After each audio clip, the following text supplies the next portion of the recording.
ఆమెకు అంతకుముందే love story ఉంది. పెద్దలు మందలించారు, వినలేదు. పెళ్ళైతే మారుతుందనుకుని వారి స్థాయిలో పెళ్లి చేసి పంపారు. ఆమెలో మార్పు రాలేదు సరికదా, ప్రియుడు మోజులో పడి మొగుడినే చంపేసింది. సహజ మరణమని నమ్మించింది. కానీ అసలు నిజం పోలీసులు బయటపెట్టారు. భార్యలు ఇలా కూడా ఉంటారా అనుకునేలా చేసింది ఆమె వేసిన స్కెచ్. మరి అదేంటో ఇప్పుడు చూద్దాం.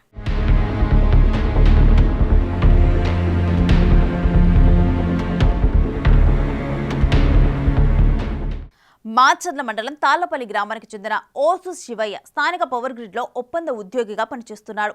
గత నెల 30న శివయ్య గుండెపోటుతో మృతి చెందాడు. ఆరోగ్యంగా ఉన్న శివయ్యకు గుండెపోటు రావటం ఏంటని తల్లికి అనుమానం వచ్చి పోలీసులకు ఫిర్యాదు చేసింది. ఆమె అనుమానం నిజమైంది. రూరల్ సిఐ నఫీజ్ బాషా, ఎస్ఐ షేక్ మహమ్మద్ షఫీలు విచారణ జరిపి శివయ్యది పక్కా మర్డర్ అని తేల్చారు.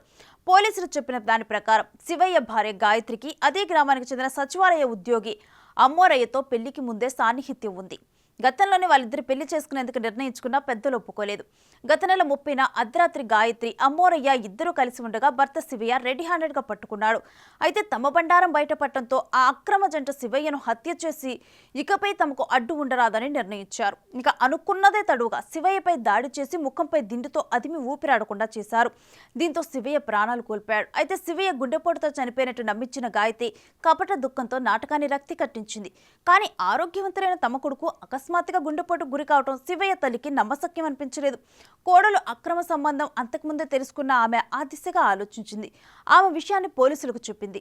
రంగంలోకి దిగిన పోలీసులు తమదైన శైలిలో ప్రియుడు ప్రియురాలను విచారిస్తే అసలు విషయం బయటకు వచ్చింది.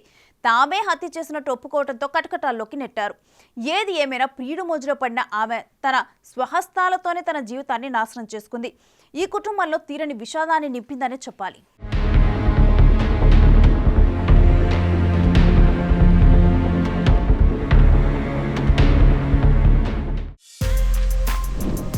For more videos like this, subscribe Big TV channel.